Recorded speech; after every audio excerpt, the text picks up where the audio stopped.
Prepare yourself for battle, heroes. Welcome back, everybody, into Heroes Lounge Division number 3. We're moving on into Division number 3. And on the left-hand side, we've got HaaukiGaming with a Diablo, Cassia, Eric, Olaf, and Balog, the Lost Vikings. Nova as well, and an Anduin. The GigaChadGods on the right side are going to be having your Rhaegar, Hanzo, Garrosh, Dahaka, and Zarya. See how things work out here on Towers of Doom. We were just on this map in our Division 2 matchup, but let's see. Start of our Division 3 matchup. Let's get into it. Towers of Doom. What's up, Mazana? How you doing, bud? Cassia with Thunderstroke level 1. Pinned down for our... long shot, sorry. For the pinning shot upgrade at level 1 for the Nova player. Bribery, Viking Bribery at level 1 as well. Even had a Blessing. Massive Agility for Dahaka, as well as the Scatter for Hanzo. Zarya, what's she going to be taking at level 1 here?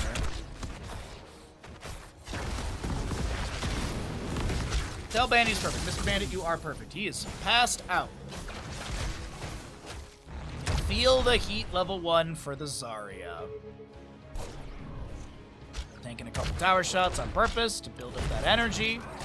Diablo in the rotation finds the Garrosh. Toss on to LSK. Decent damage coming through. But no kill. No kill on either side. Olaf in the top lane. Clearing out wave here. We've got auto attacks from our Eric just being poked at the Dahaka as well as the minion wave. We'll be also seeing both of our camps traded here. That's true. Out cold and perfect. Dahaka brush stalking into this camp. I don't think that was necessary, but either way. Wanting to help out the allies really quickly, gets the Globe, and is able to go back to doing double soak duty up against the Vikings. There's a toss, Groundbreaker. Diablo finds the Shadow Charge to disengage. Eric goes down to the Dahaka in mid lane as 1-2-3 Sappers make it on in from the stolen camp, taking on the sidewall on 1 tower. Still 3 Sappers moving on in. First objective phase is going to be triple, of course, with the center location opening up. Fire Stomp, one of the Sappers a little bit low. Cassie trying to work on that one. Shadow Charge displace the Garrosh. Sorry, he's got that heat built up. Another Sapper goes in. Second one as well. They almost take down the gate for bottom. As a leap of faith attempted onto Diablo, but Rhaegar has the lunge in and finds the first full kill for the side of the GigaChadGods.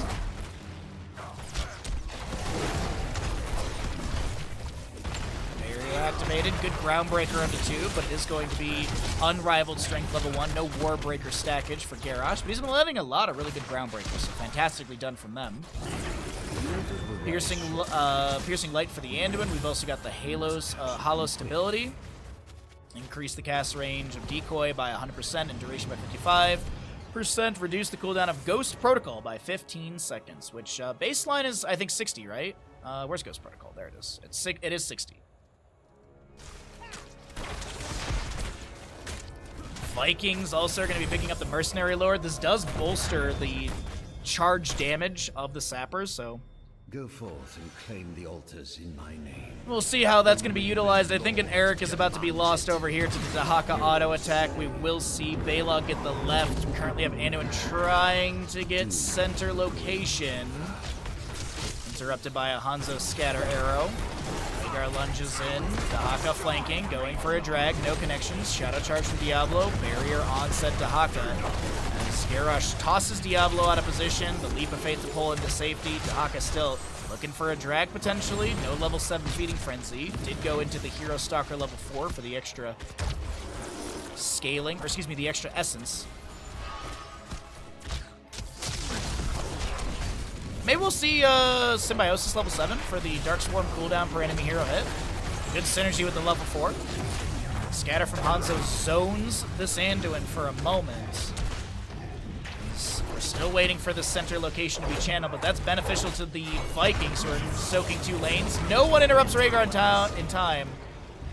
And the Scatter comes out as well. The Scatter's finished out as well. Interesting draft from Hauki, indeed. Indeed it is!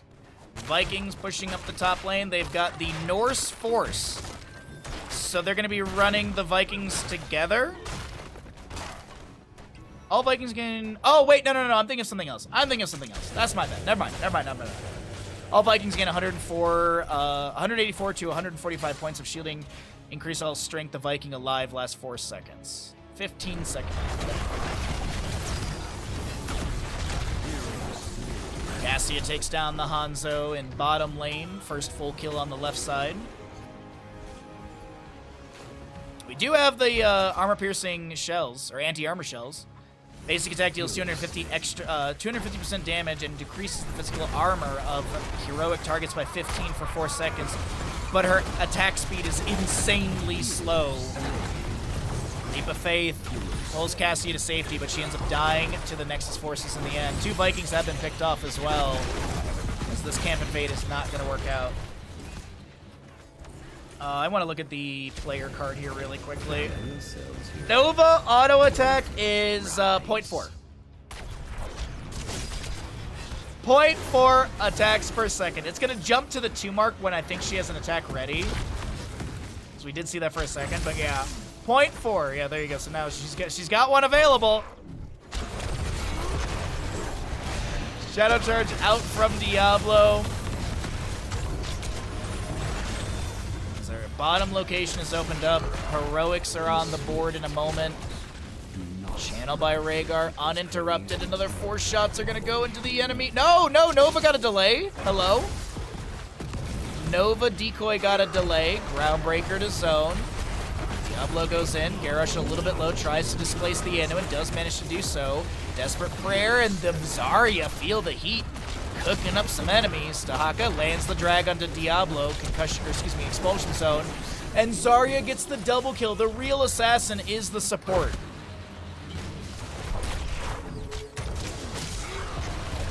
Groundbreaker? Well, oh, the decoy! The decoy got thrown, I think, or something weird. Warlord's Challenge misses the ball of lightning. No! Oh man, Garrosh is dead. We have 2 to 5 in kills. Next objective phase will be center and bottom locations. Triple tap Nova, play again Vikings, Light Bomb Anduin, Ball Lightning Cassie as well as the Lightning Breath for Diablo. Bush setup here, Sonic Arrow reveals that the enemies are around. Expulsion Zone, of course, for the Zarya. We have Isolation, Warlord's Challenge, Dragon's Arrow, and Ancestral Healing.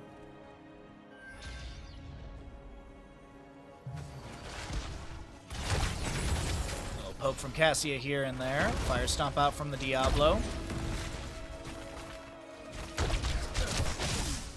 Scatter off the wall. Just wait to see what's going to happen. Barrier on the Garrosh. He's going to be able to find the displacement into Diablo, who's going to be Warlord's Challenge. Couple tower shots into the enemies here, and Cassia goes down. Lightning Breath activation. And I do believe the Diablo's dead right after this. Isolation's there. Where's the auto attack needed? And then it will be found. Dragon's Arrow attempting to take down the Diablo. Still gets the stun on Anduin in the end, and another objective phase, as I mentioned, is here. Viking in position. Tahaka could look for a potential drag kill into it. Did go Feeding Frenzy level 7. Natural agility, auto attack, and they take down another Viking. Nova trying to get the tower converted. Couple tower shots onto the real Nova there. And that's 10 shots onto the left side. No, yeah, 18 to 36. Beautifully done. Wow. I am blown away by how GigaChadGods are playing this. Another tower. Was the Nova a mistake? I'm not sure. I don't think by the way, I don't think the Viking globes are counting correctly. Let's check here. Yeah, Vikings currently have 35 globes and 70 bribery stacks. The tracker down over here is not working. Not uncommon. Full Fire Stomp build so far from the Diablo. Jump for Vikings. Enchant boots Lion Speed as well. We've got our Earth Shield for Rhaegar. Zarya with the Unstoppable Competitor. Ferocious Stalker Tahaka. They'll have the defensive measures for Garrosh. Groundbreaker stuns. If Groundbreaker stuns a hero, Garrosh gains 583 scaling shield for 6 seconds. And as I said earlier, the Garrosh player's been landing great Groundbreakers consistently, so do not disagree with that talent pickup whatsoever. Viking to be picked off by Tahaka in mid. More scatters to poke, because we're just kind of waiting for the objective phase. Top left and right, which I assume will be traded between Dahaka and Vikings. Though Vikings with Eric could have some shenanigans to delay things out, as Eric will be back up and available for the next objective. We're not 12 minutes in yet, so we don't have our center teleport or structure upgrade. All structures right now are fort value, as you can see on the left side of your screen. Diablo's found Dahaka. Light Bomb does not time out good, but Warship Dog gets the essence activated. The Ancestral Healing coming out as well. There's a Lightning Breath from the Diablo cooking up Garrosh, and I can't believe it. Nobody has gone down outside of a Viking. Wow. I don't think I've seen Nova use a triple tap yet either. Saving it for the next game. Viking on the left gets the channel. Zari on the right does the same. 4 shots traded between the two teams. 14-32 as GigaChadGods lead this series with a little over double health. Or leads this map, excuse me. Drag from Dahaka. I don't know how that didn't get the Cassie right there, but Diablo will be thrown out of position. Don't know if there was a Warlord's Challenge available. Looks like it's on cooldown still. Some scatters here and there. Looking for the invade onto the camp, though, for bottom lane. Sonic Arrow will see the enemies moving down over here. Garrosh gets into the bush. They're going to leash the camp, I believe. The Light Bomb from the Anduin, the Ball Lightning from Cassie coming out. The Divine Star as well from Anduin with some heals through the allies. A drag from Dahaka finds the Cassie. The Warlord Challenge activated as well, and Zarya gets the kill into Cassie as the toss onto Diablo takes him down. Triple tap was activated, but Dahaka's like, I have a burrow, so that was a 90-second cooldown wasted. Oh, wait, did it reset it? 100-second, by the way. It reset it, actually. What? Weird. Maybe I saw what actually happened, but I thought that was a full cooldown for that. Breaker onto the Anduin. Garrosh has the speed barrier, trying to chase or run on in onto Anduin for the displacement. Gets it. Lightning Breath activated, cooking up the war. Triple tap this time. Zarya eats the triple tap shots. Are you serious? Wait, yeah, that's weird, Chronicler. Like, I thought it got the activation, so I thought, oh, wait, just, yeah. Hey, good on the Dahaka for pushing E at the right time. Or fast. Uh-oh, I complimented the Dahaka. Now they're going to dive onto him in mid lane. Gets the essence activated. No! I cast a curse the player there. That one's on me. That one's on me. Totem down. Someone will get that last auto attack. It's going to be Hanzo. Indomitable from Garrosh. Dragon's Arrow finds a splash onto 3, but there's nothing else to follow into that. 10-24 in core HP currently. 14-point game favoring the side of GigaChadGods. And as a reminder, if you're enjoying yourself here, be sure to follow. It costs you $0, all that good stuff. And if you would like to support the stream with a sub or anything else, it is always appreciated. I believe we're 5 subs away from our sub goal that we were trying to hit today.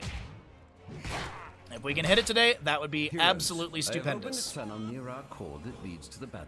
Viking charges, by the way, as I mentioned earlier, are not tracking properly. They have 56 globes, 171 plus stacks for bribery. You need 40 stacks per bribe. No extra cooldown on camps like Nova. At one point, Viking bribery did have it, but they got rid of that quite quickly.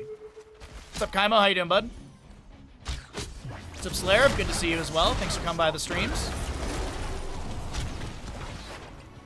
We had some Spectrum internet issue earlier today, and looks like, as I said, knock on wood a bajillion times. Hopefully that is the end of it all.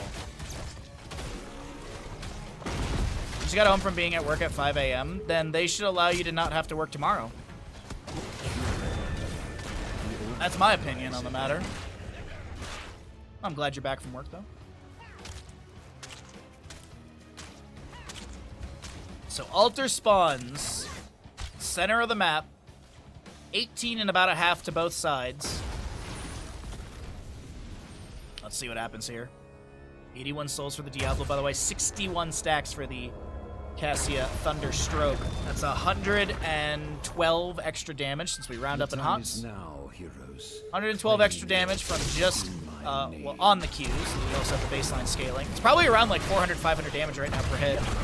Flank from the Dahaka onto a Viking. There's going to be a charge onto Garrosh. Explosion Zone separates the Diablo. Warlord's challenge, but the Leap of Faith mitigates that. Dahaka comes in with the Brush Stalk, or with the Flank Dark Swarm onto the Vikings. Triple tap. 1, 2, 3 hits go out, but no kill to be achieved. Lightning Breath, as well as the Light Bomb. Might have been a missed target on that Light Bomb target, but that's going to be a ball lightning from Cassia. They take down the Dahaka, and 4 shots collide into the core of the Gravekeeper.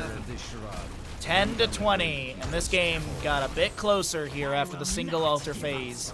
Beautifully done. A kill onto Dahaka, and the Vikings go to soak top and mid. I agree. Sadly, the grind continues. I'm sorry about that, bud. Expulsion Zone down on the ground. More fire stomps out from Diablo. Chastise gets the root onto Garrosh here. More scatters off the wall. Looking for an enemy toss. Gets a minion instead. Shadow Charge, Warlord's challenge, Indomitable. All the buttons are pressed, and Garrosh is able to back off just fine. By the way, Vikings are still pushing in lanes, respectively.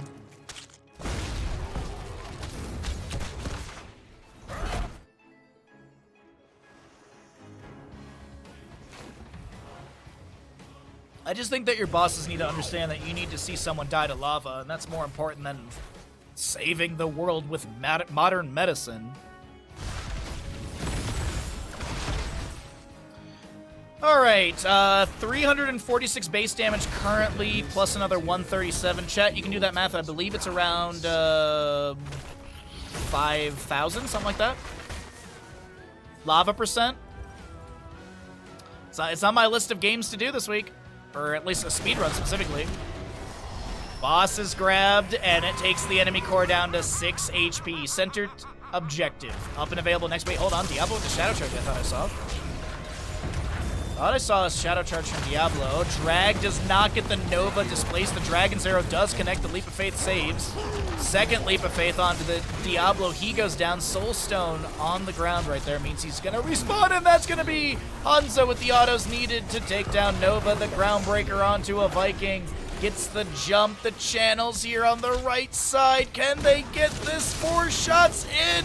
Yes, they can. Down to 2 HP. 2-20, favoring the side of GigaChadGods as we have a fight breaking out amid the Lightning Breath, the Light Bomb. That's going to be the Ancestor healing. The Lightning Breath is just cooking up the enemy team as Diablo will be taken down. A Viking picked off, and so will that Dahaka. Hanzo Rhaegar as the lone defenders. As bottom lane Fort's around a third of its HP. Mid lane Fort still pretty healthy here. Top lane Fort around 50%. I'm compiling a list of games where lava will kill you. I'm honest, like honest to God, Lard. I'd love to like figure out like a Dark Souls multi-game lava percent. Like how quickly can you die in Dark Souls 1, 2, and 3 or something like that to lava? Maybe not Dark Souls 2. We'll replace that with Elden Ring. I was even looking at, I was like, is there a lava area in Bloodborne? Because I don't remember there being one. There's enemies that have like fire and stuff, but there's no actual lava area in Bloodborne. Cassia fends in. Light Bomb is there as well. I can't, what? Sappers went over the wall, by the way. You heard the little laugh. It's 17-2 now, so 3 Sappers. Center teleports. They, oh my God. No way. How fast can you die in Dark Souls? Well, I can die very quickly in Dark Souls. Souls Relay Lava. I wasn't kidding when I said to Covert Muffin on Monday, I'd love to be at GDQ with Lard racing for the fat, like, who can lava percent. The time is now. Vikings with the channel. Vikings with the push. So this is 6 shots in. Top lane bell tower converted. Mid lane being worked on. 1 shot should come out. They should get 1 shot from the barrage, right? Yeah, 1 shot, and then mid lane gets converted, so that's the end of that. 2-10 in core HP, chat. 2-10.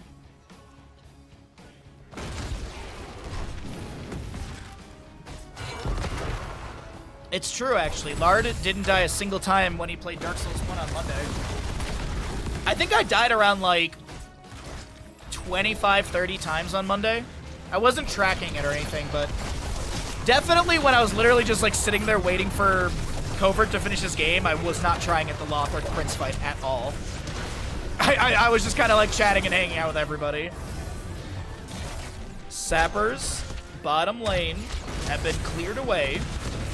Vikings are getting sappers on top. Did they bribe? Do they have a bribe? So let me just check this really quickly. They have 66 stacks. So no, they have 1 bribe stack. Expulsion zone. Bottom bell tower goes down. Next objective phase is double. Ball lightning from Cassia going out as well. It is infinite level 20. And that's giving her fantastic cooldown reduction down to 10 seconds or so. Double objective phase coming up. Vikings pushing up the top lane. This doesn't deal extra damage to the core, but it is funny to see them enlarged. And those sappers make it over the wall. 1, 2, 3. 2 to 7 in core HP. Still both bell towers needed for a win on the side of HaaukiGaming. 1 bell tower. 1 altar needs to be channeled here for a W on GigaChadGods. It's a close tower Doom game. Let's get into it. Expulsion zone, ball lightning. There's a lightning breath, and Sister Healing makes their way onto the Garrosh with the Farseer's Blessing Splash, but that's still Rhaegar going down first. The triple tap. Activation of Nova does not take down Punk, but Cassius Fen will find the kill. A shot lands into Warship Dog. Heiko goes down as well. Oh my god, no flippin' way. We get a... And that is map number 1 over to the side of HaaukiGaming. What an insane turn of tables.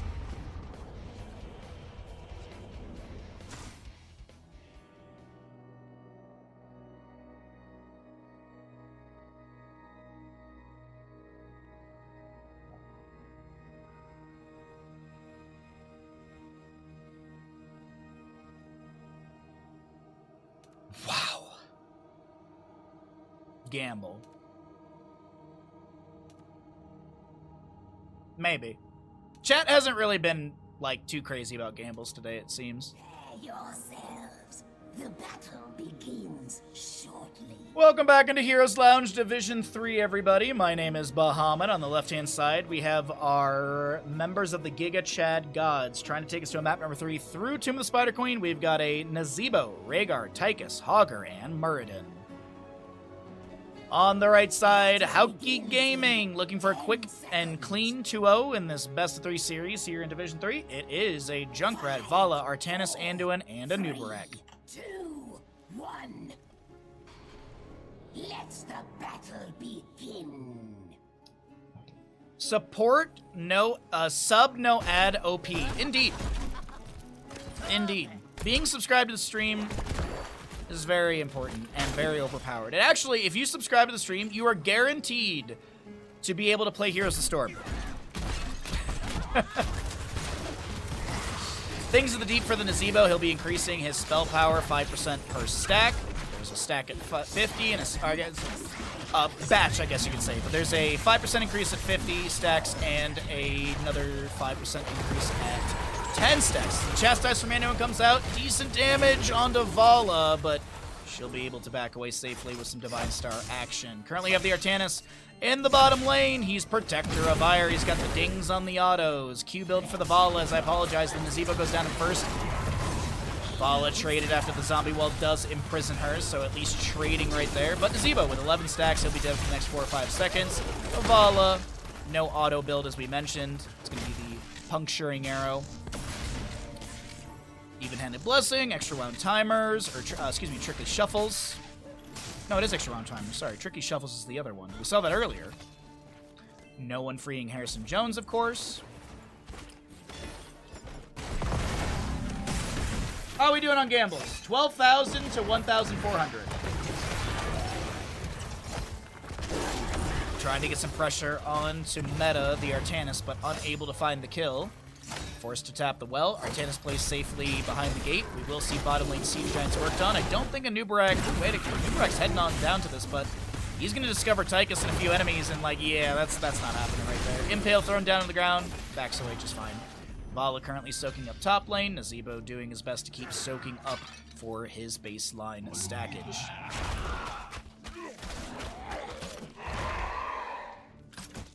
All right.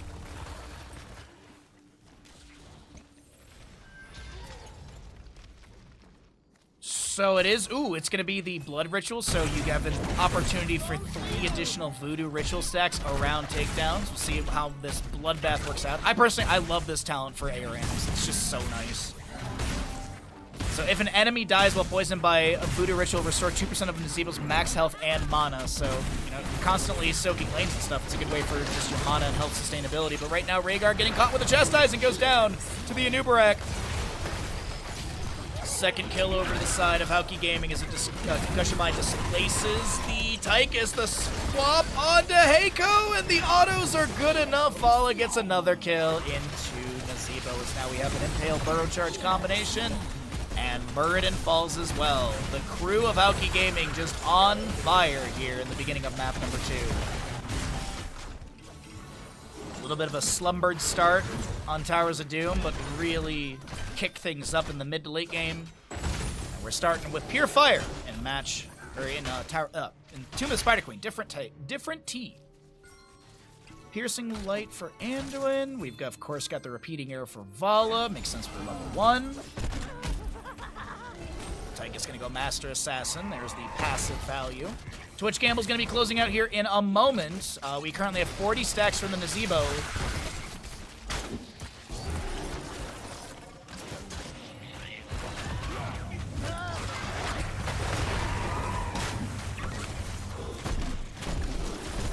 Autos coming in. I used to take Blood Ritual sometimes just for the 14% heal per wave. Then they added the free stacks. Was 5 instead of 3 a few days. Or 4 a few days. Oh! Is that why we got a random patch on Monday? Or like, yeah, we had like a random patch on Monday this week. Was Nazebo bugged out?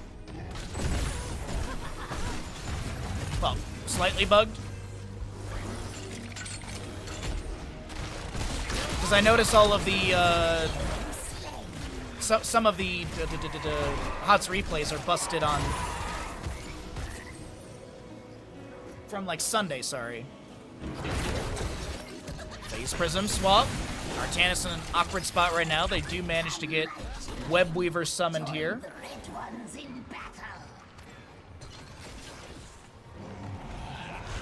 Nazebo just continuing to work on waves. Did go into Poison Ring, or excuse me, Dead Rush. Poison Rings later on. Zombie Wall deals 100% more damage when it expires. Up to 5 remaining zombies uproot and attack nearby enemies for 3 seconds.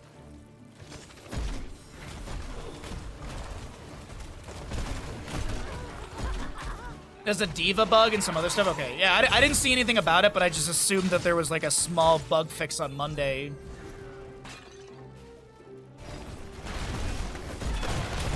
Breck finds the Tychus over here, cleanse from Rhaegar with that Purge. Takes a handful of damage. Our red web weavers are still pushing into our respective lanes, up top and bottom. Mid lane already being cleared away easily. 10 talent here, of course, almost here. 79 stacks for the Nazebo as he clears out top lane, building up a few more, but the fight in mid lane could yield a kill. Unfortunately, no. Lands some decent CC, but no killing blow to be found. You have enough for a turn-in and potentially back-to-back turn-in on the side of GigaChadGods. They pick up a few gems during a Webweaver push. That could be what they need, but here comes a Chastise, forcing Hogger to spin away. Heroics on the right side, Suppression Pulse, Cocoon, Light Bomb, Rain of Vengeance, and Riptire. As 10 gems are needed to be picked up. A few of these will already be turned in by the allies around.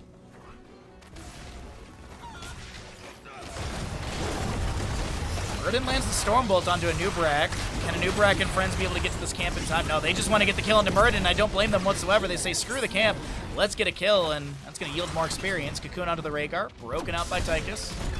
Heroics on the left side are here. Things of the Deep, I believe, is done now. Yeah, because we said 79 stacks not too long ago, so should be at the 100 mark now.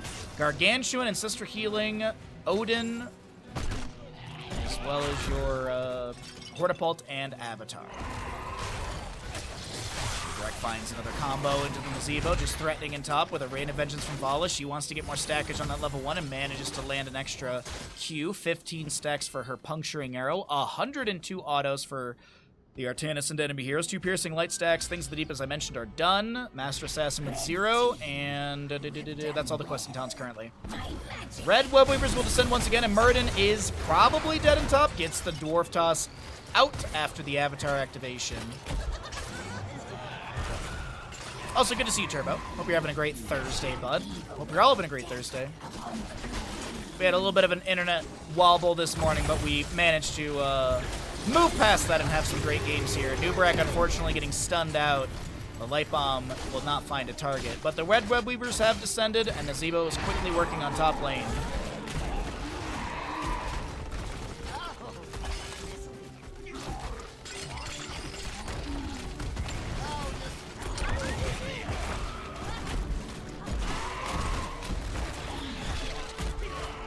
You had a good D&D last night? Nice. Nice. Congratulations, bud.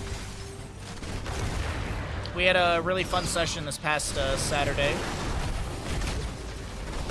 I won't be joining my group until the 22nd. I got some stuff going on this Saturday and next. But I'll be able to join in with some friends later. And then I know when my family's traveling here in March, so I can give my D&D group my March schedule as well, at least my tentative schedule.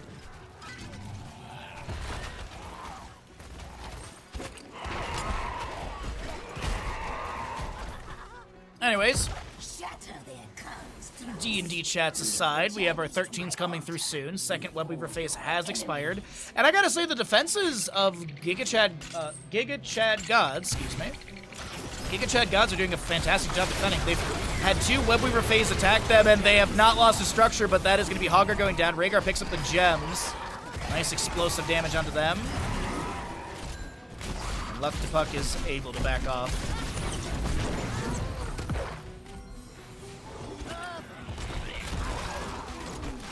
2021.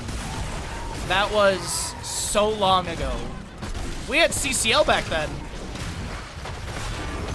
Chastise out. Light Bomb does not connect into Muradin. As the zombie wall zones for a moment here. 141 stacks for the Nazebo. Doubter's got to be sweating a little bit here.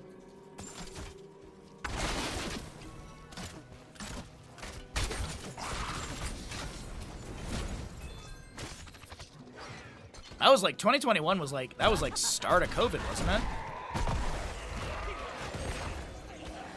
Or maybe like tail end of it. Wild times, wild times. Camp is leashed in bottom lane. Muradin friends dive onto Tychus to see if a suppression pulse. He does indeed. Breck lands the burrow charge. No one tagging the camp. Slowly heal it back up. Ancestral into Hogger makes it this time, but Luck to Puck goes down to the blade dash of Artanis. Junkrat trying to get out of the zombie wall. Some gems have been dropped on the ground. The members of GigaChadGods, by the way, have not gotten a single turn in yet. Blade dash, concussion mine, light bomb onto one. Tychus Odin tries to get, or excuse me, the Rhaegar tries to get the heals into Tychus Odin, and that will not be enough. And yikes. 2009, yeah, right. Yeah. It was like February of 2019. I remember my buddy was visiting, and I remember we kept seeing news about it. And then March of 2019, everything shut down because my parents were literally about to come visit. Like, it was like 3 days before my parents were going to come visit, and all the ski resorts shut down. I even kept telling them, too. I was like, dude, skiing, like, you're outdoors. You're typically wearing, like, a face guard. You're wearing gloves. Like, COVID is... Like, skiing is a great way to be away from other people in COVID, but they all shut down. And then, of course, that was also the year we were in drought, and we got a massive snowstorm like the day after all the mountains shut down. Suppression Pulse will take down the Nazebo right there. Beautifully done. Auto attack still raining in. No Web Weaver summoning on the left side. The Riptar coming out. The Light Bomb is going to be there as well. Hogger gets the activation of the no control. That's a beautiful staggering blow. The Hortipult away. Nicely done from Warship Dog. That was fantastic. Well done, Red. Oh, 2020, not 19, but you're dead on with the months. Yeah, because I remember doing specific things. Like, I went to Palm Springs in, like, January or something like that to visit my pseudo-brother and sister. And then in February, my buddy came. And then in March, everything shut down, and yeah. I remember that was the first year I didn't travel back home for Christmas. Because we were all just like, yeah, you know, COVID's still, like, at the height.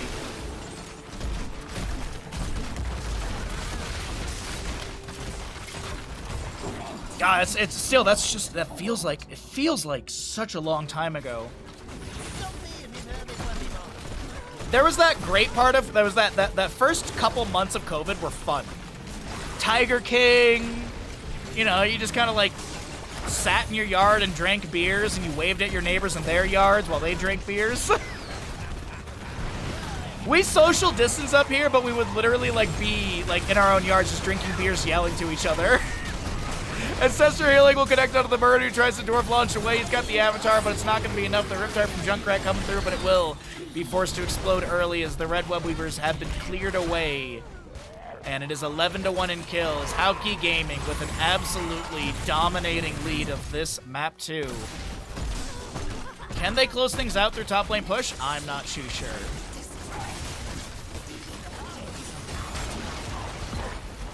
We'll bounce around from Hogger. Staggering blow. I think there was a phase prism as well. Worship Dog able to use the Heart-of-Paul to disengage once again. Leap of Faith to pull the Artanis to safety. Gargantuan summoned by Nazebo. By the way, he does have 184 stacks. We'll pay out the bet at the end of the game, as I mentioned. There is the level 20 that you can consume stacks for like a self-cleanse and stuff like that, but I doubt it. We rarely ever see that talent. Who knows? The map might not even go to 20 talents on the left side either.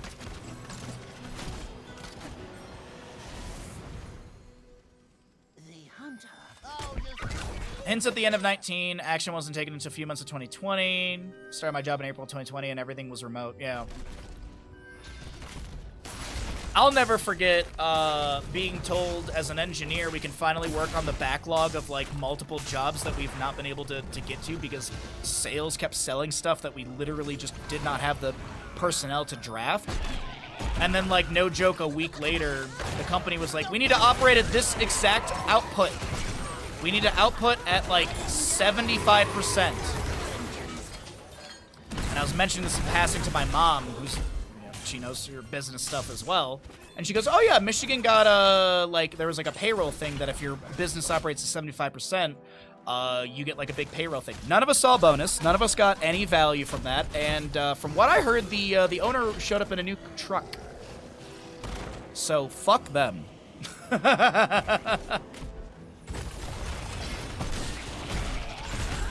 After working through the pandemic, I was offered a 5-cent raise. 5 cents. I had been at the company for over 5 years at that point. They offered me a penny per year. I also hadn't had a pay raise in a year and a half because they kept swapping my managers. Good times. Good times. Jaded as hell on that, if you can't tell. Red Web Weavers will descend once again for the side of HaaukiGaming as they're about to hit level 20. They're going to be pushing in here, and this could be the game-winning moment for our right side squad. Let's see what they're able to do through bottom lane. Odin summoned, trying to dissuade the enemy. Siege Giants are cleared away slowly but surely. Hogger in mid lane. Riptire summoned by the Junkrat. No level 20. Uses it quite early there. If they go for extra oomph at 20, that's a little unfortunate because it's literally right here. Is it cannonballs? I'd like to see those instead of extra oomph, but that's going to be Murden still going down. Vala with the acrobat. Currently have Webweaver breaking onto the keep in bottom lane. Same in mid, and top is crashing soon.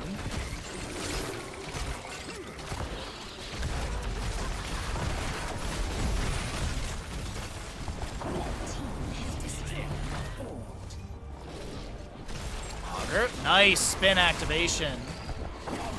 Top keep has gone down. They're going for the trifecta for keep stirring this Webweaver phasing, and they will get mid lane. Concussion Mine just blasting the minion wave around. Beetle's tanking from a Nubarak, and I don't know if you. I really don't think you needed to go for mid keep. If you're going core after mid, like this is not necessary. To be a little critical, this was unnecessary. You just literally go through bottom and end.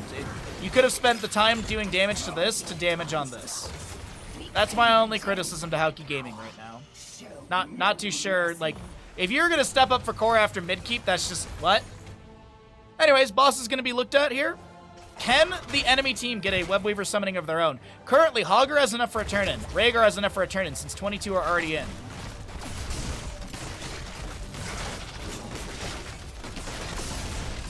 That's worth being jaded over. Oh, trust me, Andy. There's more layers to that onion, but we don't need to peel those layers back because we are here to have fun and talk about Heroes of the Storm and not my horrible company I used to work for. They do get the blue Webweaver summon. So there's that. Consolation. Not sure why they're not pushing with boss, though, to be honest. This is confusing to me. You have a win con push through top, and I don't know where we're going. I got a $3.65 raise this year. That is not bad. Congratulations.